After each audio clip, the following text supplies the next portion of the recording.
Selamat malam, Bapak Ibu Saudara, teman-teman. Selamat datang di Night Talk, Night Chat pada malam hari ini. Dan topik kita adalah tentang passion, journey, and success bersama dengan Will Goss. Dan sebelum kita mulai, saya mau welcome teman-teman yang join dari mana aja nih ya? Dari Indonesia dan mungkin ada yang dari luar negeri. Selamat malam semuanya. Kita bikin survei dulu. Siapa yang sudah follow IG-nya Will Goss dan juga subscribe YouTube-nya Will Goss? Nggak ada ya. Oke, siapa yang hobi masak? Waduh, follow IG-nya Will Goss enggak, subscribe YouTube-nya enggak, masak enggak. Iya, selamat datang dari Medan, dari Makassar. Oke, saya mau tanya satu pertanyaan lagi. Siapa yang, ini untuk pria ya, kalau menikah mengharapkan istrinya bisa masak? Istri saya hobi masak. Oh, hobi makan aja. Wow, udah follow dan subscribe. Henry Cook. Jadi saya pertama kali ketemu Will Goss juga nggak tahu siapa dia ya. Jadi dikasih tahu sama teman saya, oh gitu. Baru saya buka YouTube-nya dan saya lihat video-videonya, saya pelajari, ternyata teman-teman itu pada follow. Bahkan salah satu pastor kita punya anak follow, dan mama saya baru cerita ternyata dia itu suka lihat Will Goss dan masakin buat papa saya. Jadi kesimpulannya ternyata dari yang muda sampai yang senior mereka juga follow dan juga ngefans sama Will Goss. Oke, saya rasa pembukaannya cukup. Dan sebentar lagi kita akan mengundang Will Goss untuk join sama-sama. Saya akan punya beberapa pertanyaan dan dari pertanyaan tersebut kita bisa belajar. Dan kita akan buka kesempatan untuk Bapak Ibu Saudara teman-teman juga bisa bertanya langsung kepada Will Goss. Oke? Siapa yang siap untuk belajar? Bolehkah kita sambut Will Goss sama-sama? Boleh dikasih dengan emoji, welcome, kasih hatinya. Sementara saya invite beliau.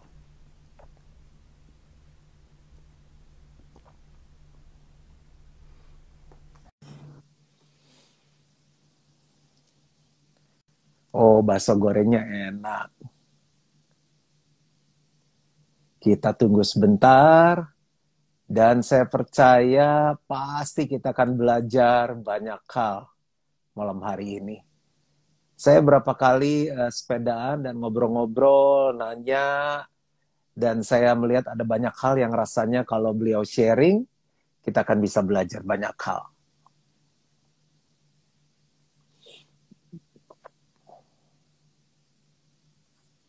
Kita tunggu sebentar. Will, aduh jangan-jangan lagi masak nih, coba ya.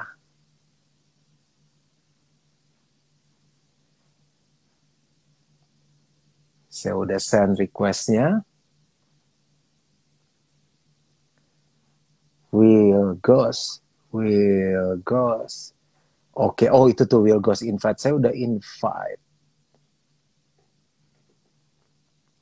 Mudah-mudahan ini berhasil. Wow, berhasil. Oh, oke. Finally. Will, thank you Hai, banget nih Pastor. udah ngasih waktu untuk bisa berbagi. Thank you untuk waktunya. Sama-sama, Pastor. Thank you juga Will, udah kita diundang. santai aja. Ya, Bercanda boleh ya, Will ya?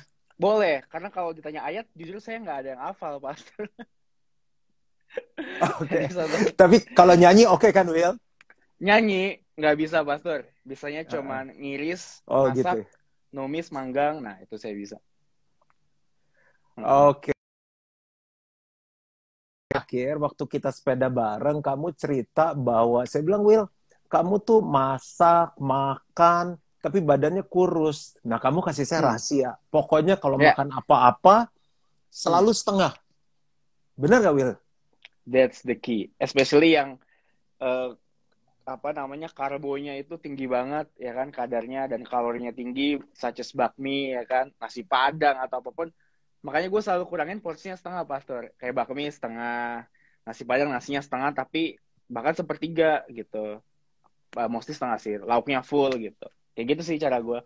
Awalnya emang kayaknya nggak bisa nahan gitu ya, ngeliat bakmi setengah, apa kayaknya udahlah abisin aja gitu. Tapi lama-lama kebiasaan kayak ya udah gitu, enjoy enjoy aja makan bakmi setengah gitu.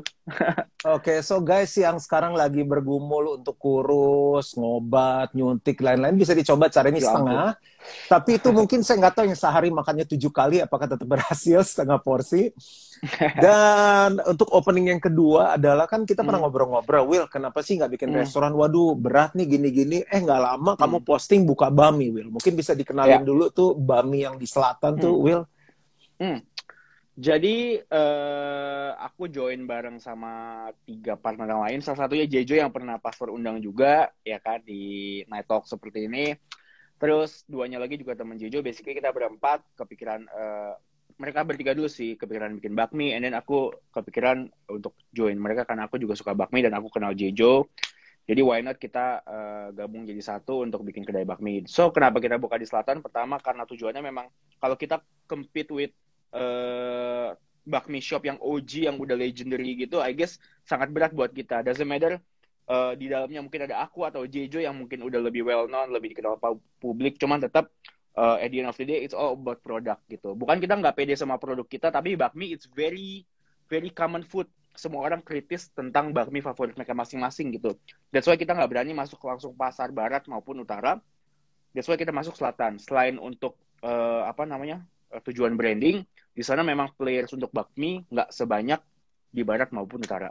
Gitu sih kurang lebih. Oke, itu namanya apa? Bami South Bakmi Boys gitu. Jadi South Bami namanya emang yang Bos. iya yang very millennials lah gitu. Jadi emang Oke. marketnya buat yang emang anak muda juga dan juga sorry nggak bisa makan pork gitu kan. Tapi kita berusaha untuk mendapatkan apa namanya vibe rasa yang kurang lebih sama seperti yang OG. Tapi dengan catatan kita hanya menggunakan daging ayam. That's Oke, the itu idea of papa South aku Bakmi cocok banget. Boys. Papa aku halal banget. Jadi, Oh ya, itu BTW dia tutup jam berapa ya? itu tutupnya sorry jam 7 I guess. Jam 7. Ya, besok buka Jadi jam. besok buka jam 9. Oke Besok buka guys, jam saya 9. benar-benar rekomen kalian dan encourage besok begitu buka jam 9 tolong IG Live dipesan. Saya juga belum, saya harus cobain Bami itu. Oke, Ya. Will, ngomong-ngomong tentang Yes. masak ya. Katanya dia Hmm. bilang gini, resep sama, tapi tuh masak tuh beda di tangan. Bener nggak sih itu? Jadi kalau kan saya suka lihat tuh, apalagi kalau beli kue tiaw di sebuah daerah, jangan disebut daerahnya, atau terus dia sembari masak kue tiaw tuh dia ngobrol, kemana lu? Udah lama. Jadi itu kan dia ada, ini belum zaman pakai masker ya. Jadi dari Yeah. sini keluar, dari sini keluar. Itu statementnya bener nggak sih? Jadi ada orang udah ngikutin Will Ghost punya YouTube, tapi kok hasilnya beda, kecewa. Ya, ya, ya, ya. Ya gue bisa bilang nggak cuman faktor tangan doang, Pastor, tapi beberapa hal lainnya. Tangan tuh lebih kayak ketika kita nuang bumbu, kadang menurut aku 1 sendok makan seperti ini, 1 sendok makan dia beda. Rumah kita memiliki sendok yang shape-nya berbeda. Bayangin itu Hmm, satu bumbu. Bayangin dalam satu makanan itu terdapat 10 banyak bumbu atau let's say ada 20 bahan baku gitu. Dimana ukurannya ini yang diakumulasi dari setiap bahan yang berbeda sedikit membuat the whole dish jadi rasanya beda. Itu kalau dari tangan. Kedua, faktor common sense gitu. Common sense oke. setiap orang dalam memasak berbeda, ya kan? Udah gitu juga oven ataupun kompor yang di rumah kalian dan di rumah aku itu punya pressure api atau tingkat kepanasan yang berbeda-beda juga. Sehingga itu menjadi faktor masakan aku dan masakan yang di rumah itu mungkin akan sedikit berbeda atau banyak berbeda. Itu balik lagi tadi tergantung dari 3 faktor tersebut menurut aku. Walaupun resepnya udah sama. Oke. Wah, ini clear banget. So, jangan kecewa, jangan udah di Hmm, unsubscribe, tolong subscribe lagi hmm, yang akunnya Will Ghost itu. Jadi kan hmm. ada ayat Alkitab ini pasti nggak nyambung ya. Orang benar 7 kali jatuh, tapi Tuhan membangkitkan kembali. Mungkin kalian sudah Ya, coba 7 kali resepnya Will Ghost gagal, tapi tolong dicoba lagi. Kalau sampai ya. 8 kali nggak berhasil, ya itu mungkin sudah suratan takdir. Nah, kita langsung masuk kepada Hmm. pertanyaan yang daging nih ya. Bagaimana sih ceritanya seorang Will Ghost tuh bisa menyukai masak gitu? Kalau aku ditanya lebih menyukai makan dibanding masak. Tapi kamu tuh masak. Menurut Hmm. saya ini balance banget. Karena kan misalnya Ya. kita pergi ke kota apa, ke negara apa, pasti kan tanya teman-teman makanan apa yang enak bro, minta listnya, sis minta listnya gitu. Nah kalau nggak ada orang seperti Will Ghost, kita makan Hmm. apa? Nah gimana tuh Will? Ceritanya bisa sampai, karena ini hubungannya dengan passion kan? Ya, ya, ya, ya, ya. Eh, sorry, Pastor tadi sedikit keputus. Jadi pertanyaan pertamanya adalah bagaimana aku bisa Bagaimana? suka dengan... Iya, ceritanya bisa sampai suka masak. Apa dari kecil lahir suka atau hmm, terinspirasi sama siapa? hmm.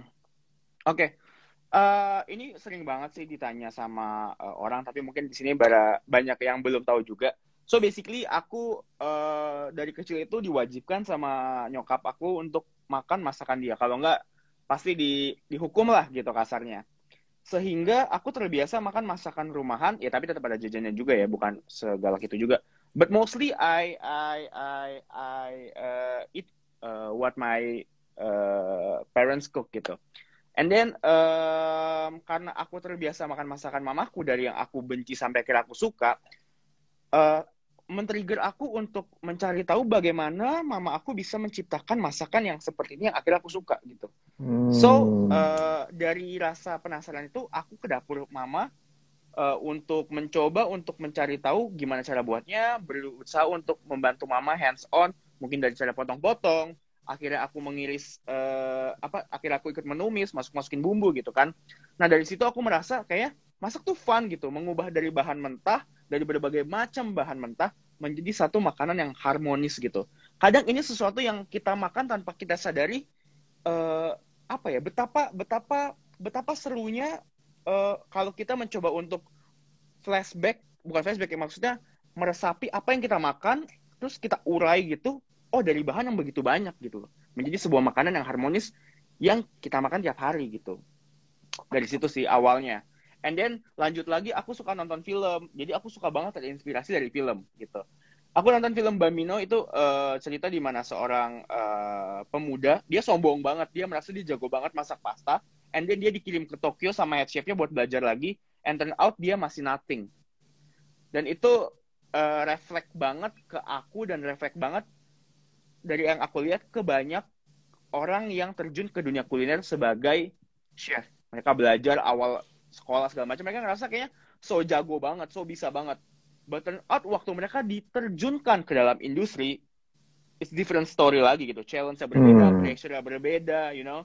And ya itu yang ngebuat akhirnya si Bambino-nya menjadi lebih humble dan belajar lagi dari awal. Dan aku bahkan aplikasikan itu ke dalam dunia nyata aku. Jadi aku abis sekolah, aku mencari uh, tempat kerja yang jualan pasta. Jadi aku ke restoran Italia. Waktu itu apply di, kalian mungkin tahu, Pensius, Pepe Nero, Sopra. Pensius aku ditolak, Pepe Nero ditolak, Is There Lost. Abis itu aku diterima di Sopra. Gitu. Wow. Nah, akhirnya waktu memutuskan untuk kuliah kan saya baca tuh tentang sekolah Hmm. kamu itu the world's best Hmm. culinary school. Nah, Yeah, one of, itu one of. Hmm. itu kamu mutusin di usia berapa? Saya mau sekolah di sini. Hmm. Actually nggak langsung putusin ya. Jadi waktu itu abis kerja pun akhirnya aku sempat bosen sama masak, and then aku ngambil kerja di apa namanya? Kerja di The Good Chef sebagai store supervisor. Kayak itu apa namanya? Toko baju gitulah. Jejo, relate banget sama Jejo, sneakers and fashion and bla bla bla gitu. Terus abis dari situ akhirnya ikut MasterChef menang. Abis dari MasterChef menang itu baru dari situ akhirnya aku ngerasa oh ya kayaknya aku punya ini nih, punya potensi lebih sebenarnya. That's why aku ke Sydney untuk belajar lagi ke Lee Garden dulu, karena aku ngerasa bahwa aku masih develop fundamental aku lebih baik lagi gitu. Karena kan MasterChef hanyalah jembatan aja, dan juga itu kan hanyalah ibaratnya ajang masak untuk amatir gitu. Dan aku nggak pengen dicap sebagai pemenang MasterChef yang nggak bisa masak gitu. Jadi aku butuh validasi untuk apa ya, memenuhi ego aku gitu. Kalau aku pemenang MasterChef yang bukan abal-abal, yang benar-benar bisa masak dan paham apa yang aku lakukan. That's why aku terbang lagi ke Sydney buat belajar. That's the full story, I guess. Nah, waktu akhirnya kamu memutuskan untuk terjun di dunia ini, bagaimana dengan keluarga kamu? Apakah mereka support nggak? Karena kan bidang kamu nih termasuk yang langka, unik gitu. Iya. Yeah. Aku bisa bilang kalau sekarang nggak unik dan nggak langka sama sekali, because everyone wants to be a chef. Ah, But back then, ketika aku ingin benar-benar terjun ke dunia kuliner, I guess semua circle aku, even family, paradigmanya saat itu adalah yang masak itu adalah cewek, cowok tuh kerja yang kasar-kasar gitu. Well, tapi hmm, mereka nggak tahu gitu, karena mereka kan maksudnya lebih fokus makan masakan rumahan dan jarang banget makan keluar. Mereka nggak tahu kalau di balik industri itu sebenarnya yang paling berperan adalah, ini bukan mendiskriminasikan gender, tapi mostly yang kerja keras itu di balik kitchen, yang especially hot kitchen adalah cowok gitu. hmm, Jadi udah pasti bokap nggak ngasih. Bokap nggak ngasih, dia bilang ngapain cowok masuk sana, mendingan maksudnya terusin usaha gue aja. I mean, bokap bilang dia udah bikinin jalannya, kenapa lo nggak lanjutin gitu. Tapi ya memang maksud gue ngerasa hati gue nggak di sana gitu. Maksudnya waktu masih muda kan naif banget ya, maksudnya gue cuma mau ngerjain apa yang gue suka. Ya mengejar passion lah bahasa gaulnya sekarang kan. Ya akhirnya gue putusin mencoba untuk ikutin bokap, nggak apa-apa, masuk manajemen waktu itu di UMN. Habis masuk manajemen, terus bokap gue cuman ngambil 3 semester doang pas tur. Ngambil 3 semester, gue ngerasa kayaknya gue nggak akan jadi apa-apa juga di sini. Gue bakal jadi moyung, ya kan, nggak berguna, karena gue emang nggak into it at all gitu. Gue hmm, cuman buat please my father doang gitu dengan masuk ya. manajemen. Habis itu akhirnya gue speak up ke bokap, kita ngomong berdua, gue bilang kayaknya gue nggak bisa gitu lagi lanjut, gue mau masuk kuliner gitu gue bilang. And then bokap, oh ya udah. Dan itu yang menurut gue salah satu momen di mana gue rasa Tuhan menjamah gue lewat bokap gitu. Itu yang gue sadari sekarang gitu. Kenapa? Dari yang gue rasakan, kayak bokap nggak mungkin ngizinin, kayak bokap bakal marah besar, tapi enggak. Dia ngasih kesempatan buat gue untuk mengambil apa yang gue inginkan. And then dari situ gue berjanji sama diri gue sendiri, gue nggak akan gagal di sini. Dengan apa? Even sebelum gue mulai ke dunia kuliner hari pertama gue sekolah, ya gue tato diri gue itu sebagai komitmen, untuk kayak gue nggak boleh gagal di sini. Gue tato Apa sih, oh Will, di gambar tatonya? Aku belum pernah lihat. oh ini nih, nggak gitu kelihatan sih. Jadi di sini Oh, ada pisau. Pisaunya itu tulisannya kayak tanggal hari pertama aku nyentuh pisau secara profesional gitu. oke. Okay. Iya, itu menjadi komitmen antara uh, komitmen buat diri aku sendiri kalau aku nggak boleh gagal dari sini gitu. Gitu sih. Wow. Nah, Akhirnya dari situ kalau baru oke lanjut. hmm, gimana Lanjut dari lanjut Mas situ Ul. baru? Oke, Nah, oke. Dari situ akhirnya baru dilanjut aku ngambil culinary school yang tadi, habis itu aku sempat kerja juga, and then baru master chef gitu. Buat oke. buat nyambungin cerita yang tadi. Nah, Gitu. waktu kamu tadi udah seneng, passionnya dimasak, sebetulnya mimpi kamu apa sih pada saat itu? Bener-bener jadi master chef atau kayak sekarang terkenal di YouTube atau what is Hmm. your dream sebetulnya saat itu? Aku bisa bilang aku cukup cukup beruntung ya. Maksudnya dari SMA aku udah pengen sebenarnya jadi koki. Cuman I don't know how, Hmm, karena aku udah tahu bokap nggak akan kasih gitu. Jadi ya aku makanya tadi aku sempat ngambil manajemen gitu. Tapi keinginan hasrat untuk menjadi seorang chef, atau ya at least tukang masak gitu. Atau aku bahkan nggak mengidam-idamkan ini menjadi sebuah karir sebenarnya. But I just want to cook gitu loh. oke. Nggak tahu, tapi aku nggak tahu ke depan mau jadi apa, nggak tahu. Ya aku kayaknya hasrat aku pengen masak aja gitu saat itu gitu. Jadi waktu SMA aku emang udah ada keinginan untuk mau masak waktu itu. Nah, kalau gitu. sekarang Will, mimpinya Hmm. apa? Sekarang mimpi aku, to be honest, aku nggak bisa jawab karena mostly yang aku udah apa ya, udah aku targetkan, udah lumayan ke achieve. Jadi for now aku bener-bener ngejalanin yang aku punya dengan sebaik-baiknya sambil memang ke depannya nanti visionnya udah lebih clear, nextnya mau ngapain ya aku baru set another milestone atau another goal gitu. But for now, to be honest aku masih belum punya sih. Will, potong dikit ya. Kan Hmm. banyak anak-anak muda nih yang punya passion tapi mereka takut. Boleh nggak kamu kasih tips untuk yang banyak Hmm. sekali anak-anak muda yang ikut nih kalau mereka punya passion kayak kamu, masa kan kamu berani nih terus sampai jadi gitu. Hmm. Hmm. Hmm. Ya, I guess apa ya? Tipsnya adalah ini bakal sound cliche tapi memang millennials atau Gen Z adalah generasi yang very instant, as we know juga. Dan juga ketika mereka ngeset goal yang begitu jauh, let's say ya. But sometimes, most of them, aku nggak bilang semuanya, karena banyak banget yang keren-keren saat ini. Most of them kayak udah kepikiran di ujung, tapi untuk sampai ujung mereka nggak tahu how to-nya, mereka nggak punya spirit and mental buat nyampe sana, and then begitu mereka belum nyampe, and then mereka nggak bisa nyampe, apa ya, itu ngebuat mereka anxious gitu. Padahal mereka belum try harder gitu, belum belum try hard enough buat sampai ke sana gitu. Itu dari aku lihat. Somehow mereka pengen semuanya itu cepat. Sama aku juga pengen segala sesuatunya tuh kayak instant, cepat gitu. Makanya aku bisa relate sama apa yang mereka rasakan, yang ngebuat mereka anxious dengan apa sih yang pengen gue cari dalam hidup gitu. Oke. Mungkin kalau saya bisa simpulkan mereka harus melewati yang namanya proses journey itu kan. Exactly, proses. Trust the Nah, process. Hmm. sekarang untuk orang tua yang ngikut nih termasuk mama saya juga ngikut. Kan Hmm. kamu juga udah punya anak Will sekarang. Nah, misalnya kita kan pasti pengen dong, Hmm. amit-amit anak gue jangan jadi apa, jangan jadi apa. Ya, Tiba-tiba ya, dia ya, pengen ya, ya. punya passion That's a yang, good hah, question. masa Ya, anak gue pengen jadi misalnya tukang ngawinin anjing, dog breeding gitu, ya, atau, ya, hah, ya. masa mau jadi pemain sepak bola? Nah, apa Hmm. tips kamu? Kalau dulu kamu dipaksain kerja di bidang bisnis itu, mungkin sekarang nggak ada Will Goss yang bisa memberkati banyak orang. So, what are your tips for the parents? I guess ya parents boleh prepare for the worst. I guess for the worst.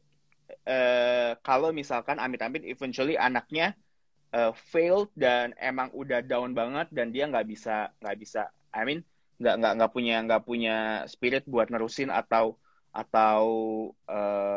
ngelakuin hal yang lain gitu. Dan itu tugasnya parents menurut aku, dan aku rasa aku akan mengaplikasikan itu ke anakku gitu ya. Ya biarlah berikan ruang waktu yang cukup untuk anak mengeksplor apa yang dia inginkan, apapun itu gitu. Even though gagal ya, I think ya nggak akan ada ya maksudnya anak yang mencoba untuk melakukan hal apa yang mereka suka itu langsung sukses gitu. Kalau ada memang itu emang udah jalannya banget, itu emang udah hokinya banget dan Tuhan udah berkati dia banget gitu. But the thing is nggak semua orang menurut aku seperti itu gitu. That's why berikan waktu yang cukup, support yang tulus buat anak gitu kan. Karena anak kan bisa ngerasain kalau misalkan there's someone yang emang very support them sincerely gitu kan. I guess itu bisa menjadi spirit buat mereka juga gitu. So ya, I guess tipsnya adalah kayak kasih waktu yang cukup, support gitu kan, dan siapkan hal terburuk kalau amit-amit emang anaknya Gagal. gagal gitu. Oke, itu perlu hati yang besar. Thank you banget Exactly. untuk tipsnya. Nah, kamu tuh bisa sampai sekarang ini ada yang mentor kamu nggak sih, Will? Ada banget. Tapi bukan mentor yang tetap ya. Aku bisa bilang salah satu mentornya adalah chef aku yang ngajarin aku dulu di namanya Chef Lily, Chef Henry, Chef Bobby, Arnold is one of my mentor juga, yang ngarahin aku waktu aku keluar Master Chef, even waktu during Master Chef dia yang ngasih tips and try to put me on the right track gitu loh. And then waktu I guess waktu di mana lagi? Di Sydney, ya Arnold juga sih yang waktu coba bantu gitu. And then waktu balik Jakarta sendiri, mentor yang benar-benar aku bisa bisa bisa panggil mentor, mungkin aku bisa bilang waktu itu Felix Sandro, Ruby namanya. Oke. Felix Sandro. Jadi ya walaupun aku nggak emang yang intens menjadi ngobrol apa yang ngobrol sesuatu yang valuable bareng dia terus, tapi ketika aku ngomong sama dia, ketemu sama dia, and then ngobrol sama dia, I get something gitu. I always get something from him gitu. Wow. Oke, jadi dalam Mm-mm. perjalanan itu nggak lepas kita memerlukan mentor ya, Will ya? Yep. Yep. Oke, nah perjalanan kamu sampai saat ini, apa sih tantangan-tantangan yang kamu hadapi? Kan orang cuma lihat, wah keren, kontennya bagus, mereka bisa belajar Mm. masakan, tapi kan pasti ada tantangan-tantangannya. Boleh share nggak beberapa? Tantangan yang sebelum ke sini atau tantangan yang sekarang? Boleh? Waktu sebelum ke sini dan yang sekarang. Yeah. I guess my biggest challenge waktu itu adalah itu dia, maksudnya semua di depan itu nggak ada yang pasti gitu. Apa yang kita lakukan sekarang itu kita nggak akan pernah tahu berbuahnya tuh kapan gitu. Mm-mm. Jadi saat itu adalah yang aku takuti adalah apakah kerja keras aku ini benar-benar akan berbuah atau enggak gitu. Um, jadi waktu aku masak, maksudnya mulai karir di masak dari yang emang gaji yang sangat minim, kerja yang sangat capek, sangat melelahkan, aku nggak tahu ujung karirnya tuh kemana gitu sebenarnya. Gitu kan. Even bikin YouTube pun, aku nggak tahu ketika hari pertama aku bikin video, I'll be like me at the moment gitu. Jadi challenge-nya waktu itu adalah memang uh, ngerasa worry aja dengan apa yang aku udah lakuin ini apakah akan berbuah atau enggak gitu. Tapi aku juga set goal waktu itu. Set timeline, kalau misalkan dalam 2 tahun aku berkarir di YouTube and then I didn't make it gitu kan, ya udah, artinya memang ini bukan jalan aku gitu. Simply this is not my my passion, bukan my passion, ngomongnya apa ya? My path gitu. This is not my path gitu. Jadi setelah kalau setelah 2 tahun aku nggak achieve, ya aku cari yang lain atau mungkin balik ke papaku gitu. Aku udah pikirin itu juga gitu. But thank God, setahun lebih ya akhirnya aku bisa achieve yang emang di target aku, bahkan lebih gitu kan. Ya udah aku terusin deh gitu. Jadi aku selalu Wow. set target and then observe lagi gitu, evaluasi gitu sih. Wow. Ini kita baru 20 menit lebih udah belajar belajar banyak nih. Jadi set Thank you, thank you. goal dan lalu juga kendalanya adalah nggak tahu apa yang dilakukan berhasil atau enggak, tapi tetap dilakukan. Iya, yep. Just give your best gitu. I think Hmm. yang paling benar adalah give your best first, and then baru jangan langsung expect di depan hasilnya apa gitu kan. Tapi lebih kayak give your best dulu gitu. Will, ini agak personal nih. Boleh tahu nggak kamu umur berapa? Aku sekarang umur 30. Oh, seumur Gila. dong. Beda 18, 30. Oke. Oke, Will, suka duka. Hmm. Jadi apa sih kesukaan suka yang kamu rasa dan dukanya apa? Jadi ini mengenal Will Ghost lebih lagi nih. Suka dukanya ya. Mungkin ini sekaligus menjadi tantangan aku saat ini gitu ya. Sukanya menjadi Will Ghost adalah ya maksudnya aku bersyukur aku ada di posisi aku sekarang ini. Challenge-nya adalah mungkin buat aku sekarang adalah time management gitu. Time management, aku ngerasa overwhelmed banget gitu. Punya 2 anak, ngurus rumah tangga juga, bantu istri, hands on anak gitu. Walaupun nggak sebanyak dia, tapi aku hands on juga anak-anak aku gitu kan. Try to be there gitu kan. Try to be a decent father lah gitu. Terus di karir aku yang lagi lumayan bagus ini, aku ngerasa job banyak banget. Jadi aku juga overwhelmed untuk manage all the jobs. Terus role aku sebagai suami dan juga sebagai ayah gitu kan. Jadi aku ngerasa overwhelmed banget. Dan itu kayak ngabisin energi aku banget. Ngabisin, kadang kayak jadi moody juga. Belum waktu aku sepedaan juga bareng Pastor juga gitu. Karena Will, saya udah harus lama nggak manage. sepedaan, Will? Iya, that's why. Karena itu dia, karena lumayan banyak job, lagi banyak job dan juga harus kayak put my family become priority gitu loh. Jadi sepeda ya jadi susah gitu. Apalagi aku harus bangun pagi banget, kadang udah capek gitu. Jadi aku sekarang nge-gym, Pastor. Gitu. Karena Asik. kemarin udah kebanyakan makan nih, jadi membeludak, menggendut. Jadi aku sekarang try to get my shape back. Oke. Kurang Dalam lebih perjalanan ini, gitu sih. apa yang bikin kamu sedih? Pernah nggak ada satu hal yang buat kamu sedih? Yang buat aku sedih ya, Pastor ya. Karena lihat kamu kan kayaknya nggak pernah sedih, Will. Oh, sering, Pastor. Yang bikin aku sedih tuh pasti kalau misalkan ya mungkin berantem sama istri juga kadang buat sedih. Maksudnya buat sedih aku tuh kayaknya sometimes I feel like maksudnya berkeluarga itu susah banget ya gitu. Maksudnya eh maksudnya sebagai suami dan juga sebagai ayah tuh kayaknya berat gitu. Aku ngerasa tanggung jawabnya tuh berat banget gitu. Terus kadang sedih juga kalau misalkan aku realize kayak oh kayaknya aku ini ya nggak jarang banget gitu telepon nyokap, telepon bokap gitu. Kadang nggak tahu ya kayak ngerasa feel awkward aja gitu sekarang telepon mereka. Dan corona juga kayak bikin kita jauh. Kadang kalau telepon tuh sama bokap nyokap kayak agak kaku gitu, enakan ketemu langsung kan. Cuman karena Betul. itu dia serba sibuk, terus corona jadi kayak mess up banget gitu ngatur semuanya gitu loh. Gitu. Jadi ya sometimes ya itu bikin bikin sedih juga gitu. Bikin sedih lagi kalau anak lepeh makanan, sedih. Will, makanan Ah, kamu sendiri sebagai chef, makanan kesukaan kamu apa? What do you like most? uh, makanan aku yang apa? Sorry, yang anak aku suka Enggak, atau makanan kesukaan oh, kamu. makanan kesukaan aku mostly Asian, Thai food, Chinese, Japanese. But to be specific, I guess nggak ada. Kenapa nggak ada? Karena kita tuh manusia tuh, I guess semuanya ya di sini ya. Hari ini kepikiran pengen makan A, hari besok kepikiran pengen makan B. Jadi nggak ada specifically yang aku suka banget dan hanya pengen makan itu. Justru kalau aku tuh pengennya justru kayak ya ekspor nyoba makanan gitu. Tapi yang paling aku suka banget Asian food ya. Mungkin karena mother tongue aku Indo dan aku juga keturunan Chinese, jadi referensinya mostly ya Asian food. Kalau di rumah, yang masak Hmm. kamu atau istri? Aku catering, Pastor. Hah? Kak, You're catering. a chef and kamu catering? Iya, nggak ada di sini yang profesinya bener-bener seorang chef and then masih masak di rumah.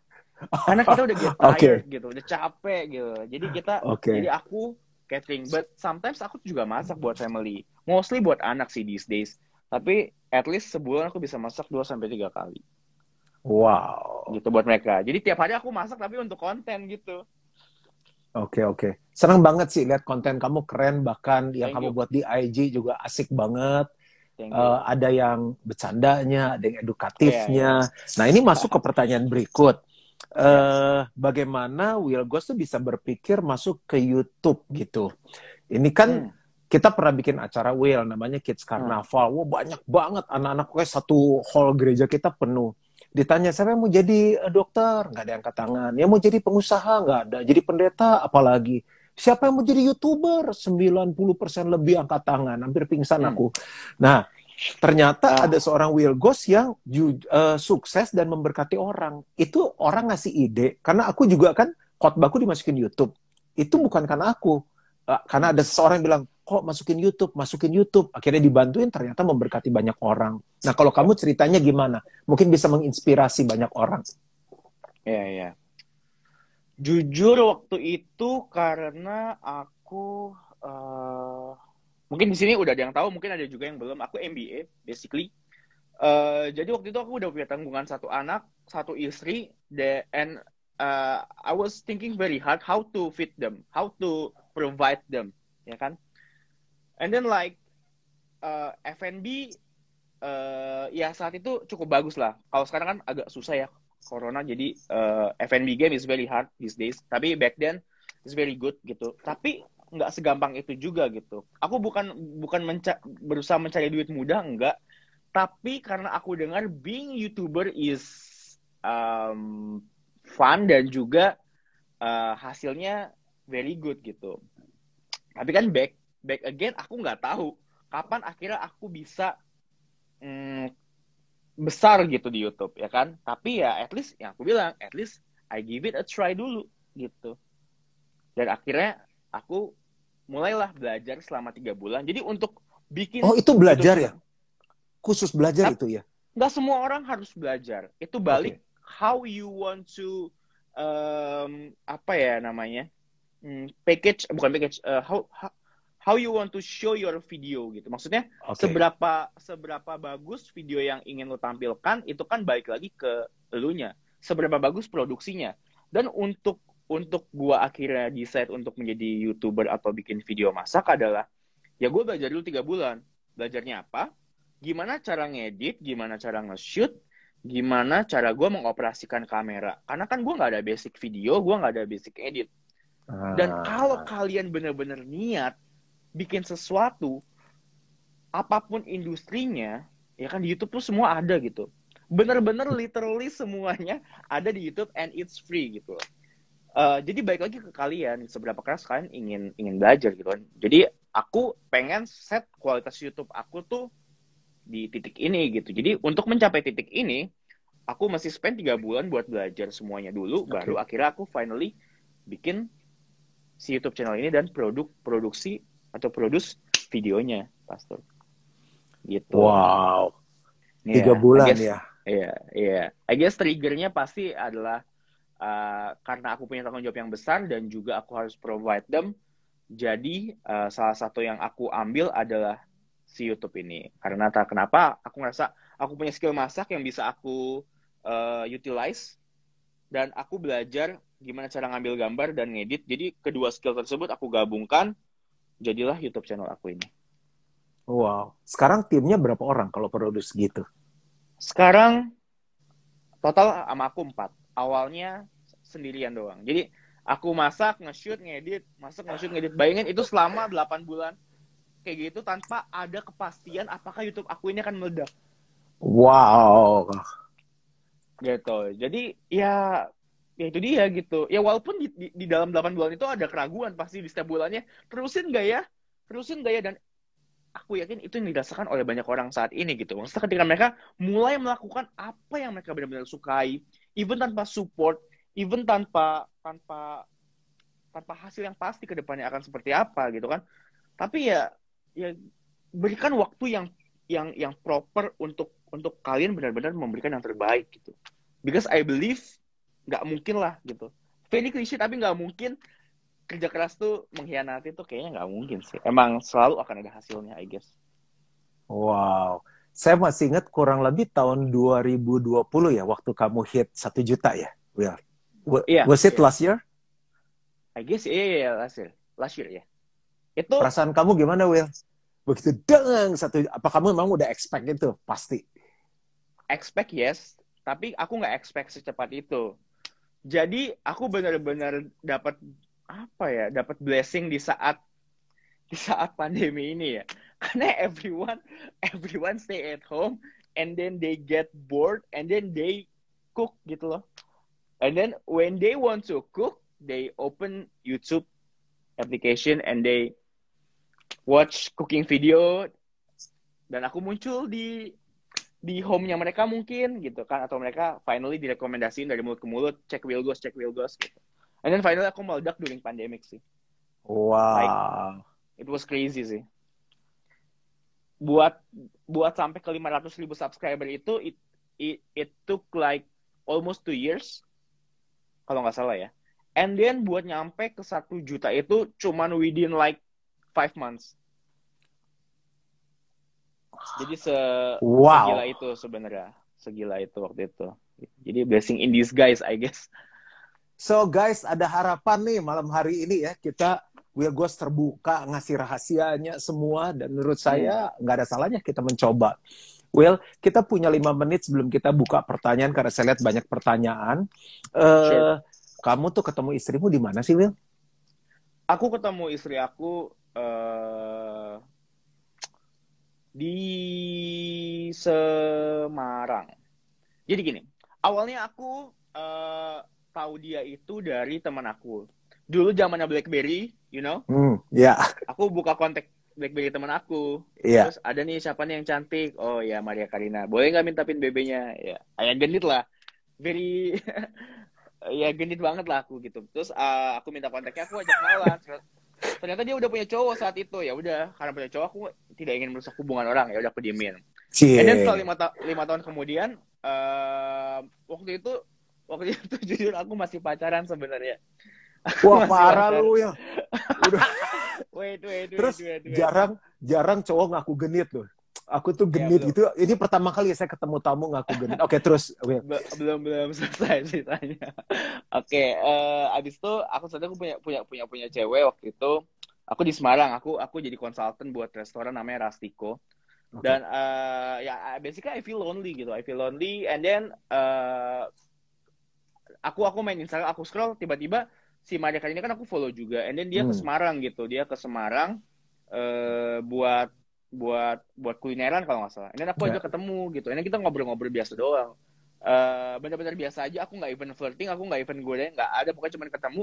Basically pengen ketemu cuman kayak karena aku ngerasa aku butuh butuh apa namanya? Butuh sosial gitu, butuh sosialisasi gitu. And then abis kita ketemu segala macam, udah nggak ada apa-apa, nothing happen, kita balik ke Jakarta gitu. Aku balik ke Jakarta, and then aku ada masalah sama ex aku, and then kita putus. Ya basically I was being a jerk aja sih. Aku putusin. and then and then habis itu setelah dua bulan tiba-tiba aku kepikiran lagi Maria Karina, and then aku chat, and then aku chat.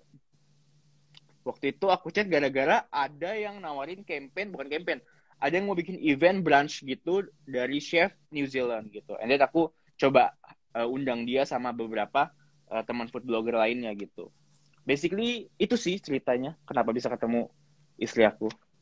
Ya, ini Wah. ya aku being very nakal aja dulu ya gitu. Dan akhirnya ya mungkin terlalu terlalu bergaulnya terlalu kelewatan gitu. Mungkin Tuhan juga menjamah aku lewat lewat lewat aku nggak bisa bilang accident ya, karena I guess itu aku bisa bilang I think it was a blessing ya, karena bener-bener itu yang ngerubah aku dan membuat aku seperti sekarang. Dibayangin saat itu kalau misalkan Maria Karina nggak hamil, mungkin aku juga nggak pacaran sama dia, mungkin aku nggak nikah sama dia, mungkin aku nggak bikin YouTube, mungkin aku nggak akan menjadi Wilgos yang sekarang gitu. Banyak yang bilang, ya lu ada di titik sekarang mungkin karena lu cuma kerja keras doang gitu. Tapi kayaknya nggak juga gitu. Karena kan yang ngebuat gue trigger gue kerja keras kan, iya karena ada tanggung jawab. Tanggung jawab itu ada ya karena si Maria hamil. Maria hamil saat itu ya, I guess kalau aku ngerasanya ya kayak Tuhan mengetuk aku aja gitu, kayak kayak ya stop main-main gitu, stop ada di comfort zone lu gitu, kayak keluar dari comfort zone lu, do something, kayak lu punya potensi lebih gitu kan, do something about it. Kayaknya itu sih. Oke, thank you. Ini Maria nonton nggak ya? I Lagi don't main know. mana? Oke. Will, tadi kamu nyebut Tuhan. It will be my last question dan kasih kesempatan yang lain nanya. Bagaimana faktor atau peranan Tuhan atau iman atau kerohanian dalam perjalanan sukses seorang Wilgos? Iya. To be honest, aku nggak yang terlalu religius banget. Aku mulai mendekatkan diri lagi ke Tuhan since aku punya anak. Tiba-tiba ya rindu aja gitu buat lebih dekat lagi ke Tuhan gitu ya. Tapi tetap sampai sekarang tetap nggak yang disiplin juga, to be honest. Aku jarang juga ke gereja. Ke Gilgal cuma 2-3 kali doang total.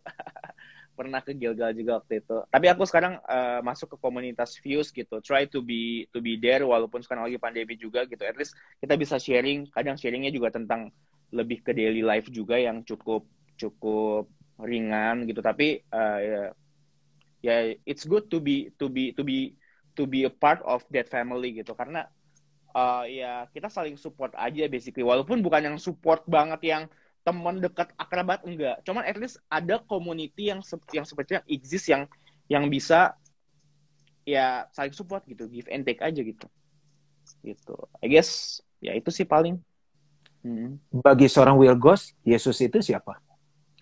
Bagi seorang Wilgos, Yesus itu adalah sesosok yang selalu bukan ya aku bisa bilang selalu melindungi gitu. Karena banyak banget kejadian-kejadian yang ini kalau ceritain bakal lebih panjang, tapi ada satu case yang menarik banget yang aku bisa ceritain. Ini cerita yang bakal menghancurkan karir aku kalau nggak ada yang ngejagain aku. Jadi gini, saat itu aku lagi diserang sama feminis. Oke. Aku diserang feminis karena aku ngomong lebih baik aku membiayai istri aku untuk operasi atau untuk merawat diri lebih cantik daripada aku selingkuh. First, it's my own wife. Secondly, dia juga nggak keberatan. But feminis merasa bahwa aku membuat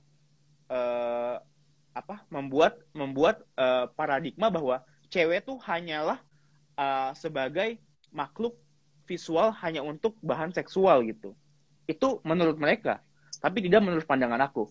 And then there's one girl tiba-tiba ngehit aku gitu, maksudnya memojok-mojokkan aku, dan dia nggak terima kalau aku ngomong gitu. And then basically dia get offended lah gitu. Tapi kan maksud aku adalah aku nggak ada yang nyindir siapapun. It's my own wife guys gitu loh.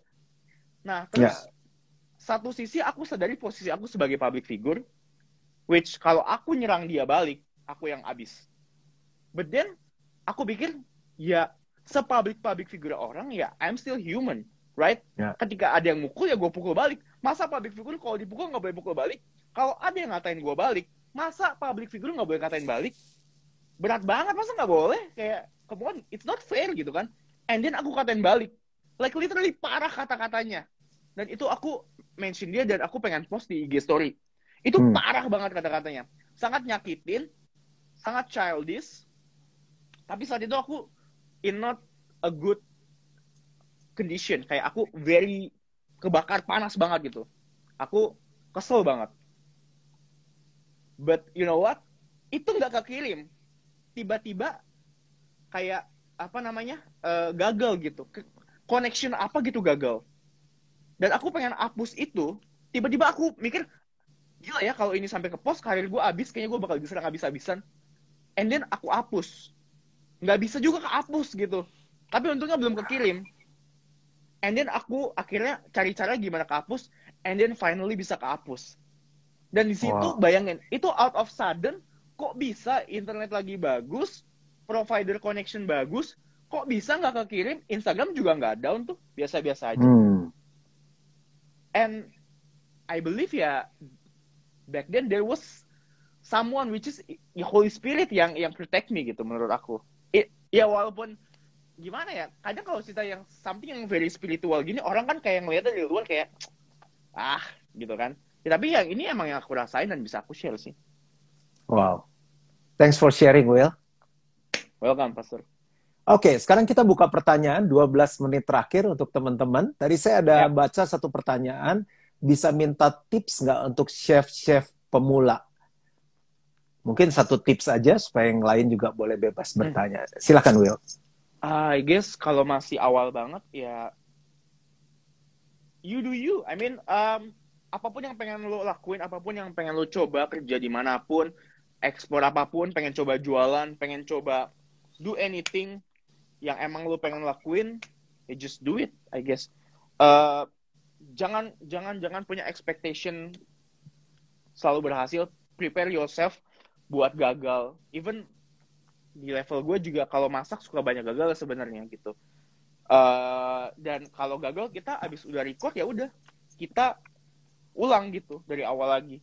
Dan itu yang orang mungkin nggak tahu di belakang gitu. Maksudnya gue belum sampai sejago itu, sampai setiap apa yang gue masak berhasil, enggak. Ada trial and error, ada gagalnya, and then gue remake. So, ya I guess yang bisa gue kasih tahu adalah, balik lagi adalah, ya gagal ya hal yang very, very normal ya. I guess itu sih, Pastor. Oke, bagus banget. Jadi you lakukan apa yang kamu lakukan, dan terus mencoba walaupun gagal. It's very good.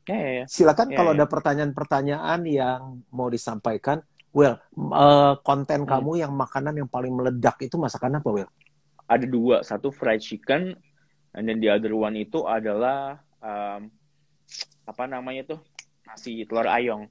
Nasi telur ayong itu sebenarnya yang bikin viral ada next sekarang. Ayong atau apa sih? Ayong. Ayong itu kayak di Kalimantan jualan nasi telur 7.000 gitu, nasi sama telur dikecapin doang gitu. Ya Oke. basically all Chinese family pasti pernah makan itu di rumah, nyokapnya yang bikinin gitu. Oke, Ya nggak sih? oke. Nasi Ya. dengan nasi telur kecap tuh udah Oke. our Ya, I saw food lah that. gitu. I saw that nasi sama telur Ya. kecap. Iya. Ya, basically itu. Oke, sayang nanti itu deh nasi ayam goreng sama nasi telur ayong ya. Nanti saya minta istri gue gak suka coba-coba. Oh nih bakso gorengnya Will Ghost enak banget loh. Oke, Thank siap you. kita coba. Ya. Resep steak mushroom sauce. Oke, apakah ada pertanyaan yang lain? Untuk Will Ghost bisa bertanya langsung saat ini.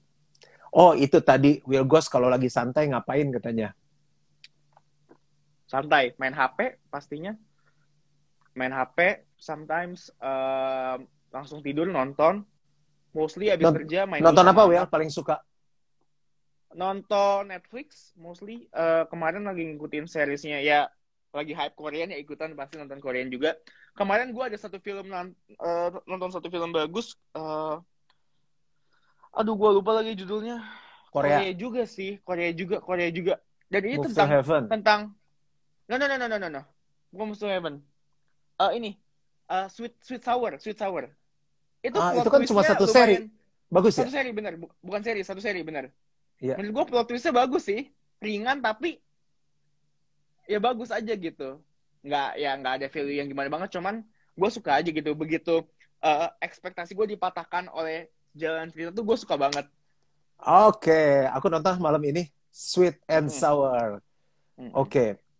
Next goal-nya Will apa nih for the next 2 years?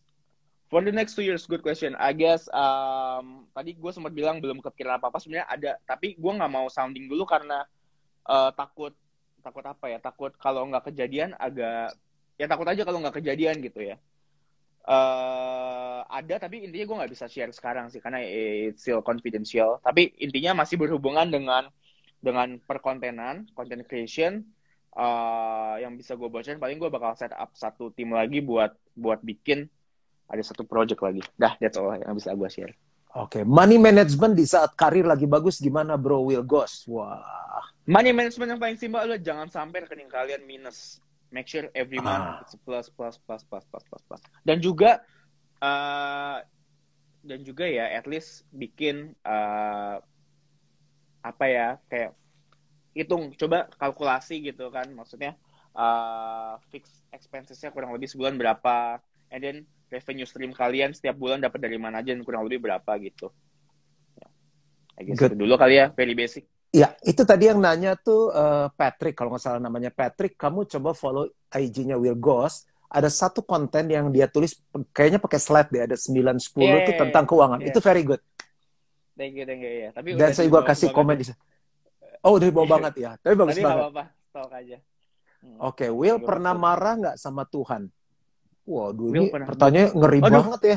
Bagus. I guess marah ya. Pernah waktu kecil. Karena kecil gue hidup susah.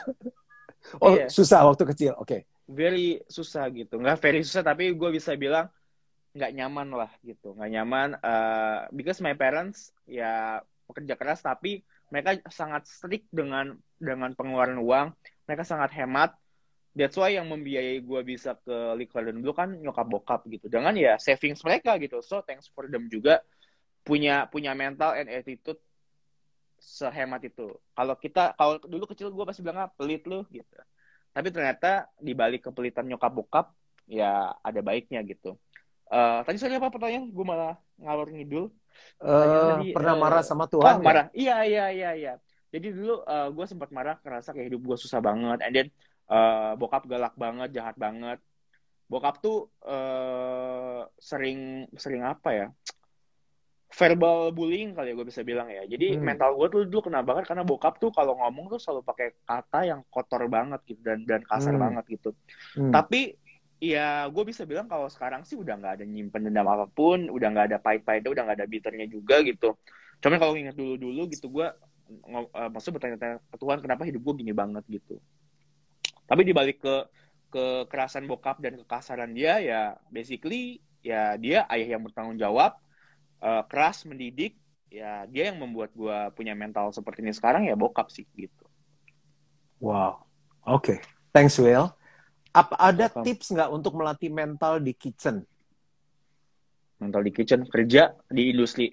Semua chef yang keluar dari culinary school, ya you can call yourself a chef, it's okay juga. Tapi menurut gue yang paling penting adalah ke industri. Ketemu dunia nyata, ketemu pressure-nya, hadapi challenge-nya, karena ya real world-nya ada di industrinya gitu. Kalau cuma sekolah-sekolah doang, cuma bikin satu dish doang, and then you thought like, I'm very good at this gitu. I guess not really. Lo harus langsung ke industri. Karena itu yang gue rasakan juga dulu. Will, kamu kan lagi night chat sama seorang pendeta. Dari seorang Will Goss yang tadi cerita nggak terlalu religius, baru mulai bangkit. Ada masukan nggak untuk pendeta dan mewakili pendeta yang lain? Dan juga untuk gereja-gereja. Karena kamu kan anak muda, orang yang terjun di marketplace. Mungkin kenapa banyak orang nggak mau ke gereja? Mungkin kan ada yang perlu diperbaiki. Can you give input for us? Gila, pertama gue pengen bilang ini jarang banget gue denger pastor yang seperti lo. So thank you juga buat pastor udah memberikan gue apa ya, kesempatan buat mengutarakan unek-unek sih, keresahan. Jadi dulu gue di umur 3 SD gue masuk Kristen karena teman gue dia seorang Kristen, sekeluarga very religious gitu. Tapi berjalan ke tapi dulu. And then gue akhirnya tertarik karena gue melihat keluarga yang sangat hangat, gimana keluarga gue nggak hangat sama sekali. And then gue ikut mereka ke gereja, waktu itu ke GBI juga, sama. Tapi semakin gue datengin gereja ini, semakin gue besar. Kalau kecil kan ya udah gitu, nerima aja ya. Semakin besar pemikiran, semakin kritis, gue berpikiran, kok bisa nggak boleh nonton F4? Kok bisa nggak boleh nonton Pokemon? Katanya ada Lucifer segala macam. Nggak make sense gitu buat gue. Tapi kenapa harus dikaitkan dengan itu gitu? Kenapa harus everyday is all about Jesus and we cannot watch whatever we want gitu? For me, it's very weird. Akhirnya gue meninggalkan Tuhan gitu. And then balik lagi SMP ke Tuhan lagi. Balik lagi nih ke gereja lagi.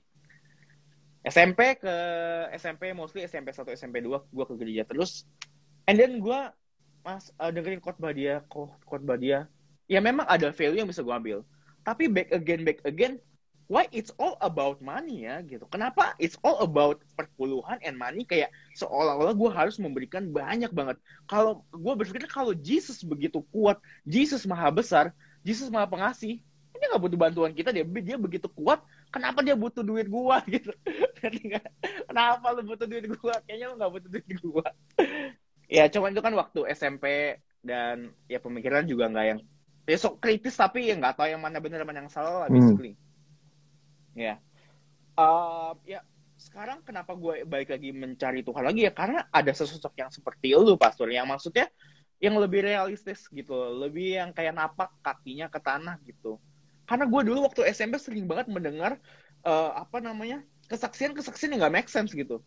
Tuhan berbicara lewat saya, pastor dia bilang, Tuhan berbicara lewat saya, dia bilang, saya harus menyembuhkan orang ini. Dan saya doakan, tadinya dia tidak bisa berjalan, sekarang dia bisa berjalan. Saat itu udah ada kamera yang pakai HP. HP yang pakai kamera. Kenapa nggak lu rekam gitu?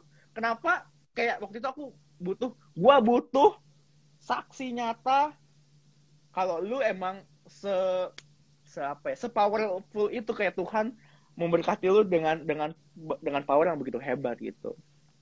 Ya, so I guess yang bisa gue sampaikan adalah mungkin buat pastor di luar sana, maksudnya lebih memberikan kesaksian yang apa adanya nyata gitu. Karena gue yakin banyak di luar sana yang mempertanyakan, dan gue yakin dengan memberikan kesaksian yang palsu nggak ngebuat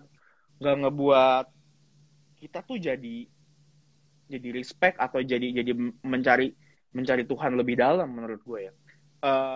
karena kalau gue jujur ya, gue tuh pernah ke gereja Kristen dan Katolik juga gitu. Gue ngelihat kanan kiri, kayak mereka tuh cuman physically di sana, tapi benar-benar nggak even kayak sepenuhnya ada di sana gitu. Ya karena khotbah dan kesaksian nggak sincere, nggak apa adanya, dan nggak real. Sesuatu yang nggak real, sesuatu yang nggak nyata, sesuatu yang nggak dipakai hati, nggak akan ketemu ke hatinya juga gitu, ke hati yang lain menurut gue. I guess itu sih, Pastor. Thank you, Will. Thank you so much. 1 jam kita udah ambil waktu kamu, and kamu lakukan untuk kita, dan kita belajar banyak termasuk saya. Dan saya minta izin, ini saya post di IGTV saya, supaya mereka bisa dengar ulang. Saya minta maaf untuk banyak pertanyaan yang nggak bisa dibahas. Paling nggak kita ada belajar banyak hal tentang passion, success, and journey. Will, doa saya Tuhan memberkati kamu terus. Salam buat istri. Sama-sama, Pastor. And see you soon, kita sepeda bareng. Bye-bye, Pastor. Bye-bye, guys. Thank you for watching. Good night. Good night.